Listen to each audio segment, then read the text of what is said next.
दिघे साहेबांची टेंबी नाक्याची हंडी ही अतिशय ऐतिहासिक अशा प्रकारची हंडी आहे आणि तो उत्साह या ठिकाणी दरवर्षी मला पाहायला मिळतो आणि दिघे साहेबांनी जी शिकवण दिली त्यानुसार या ठिकाणी कारभार चालवणारे आमचे एकनाथराव शिंदेजी यांनी हा वारसा अतिशय समर्थपणे चालवलेला आहे।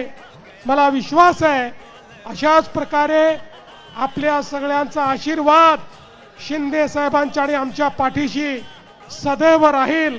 आणि ही जी हंडी आहे ही हंडी मागच्या वर्षी आम्ही सत्तेची हंडी फोडली, आता या वर्षी मुंबई सहित सगळ्या महानगरपालिकांची हंडी ही आम्ही फोडणार आहोत। आणि त्यातलं लोणी पूर्वी त्यातलं लोणी काही विशिष्ट लोकांकडे जायचं, ते लोणी आता तुमच्यापर्यंत नेण्याचं काम आम्ही सगळे मिळून या ठिकाणी करणार आहोत।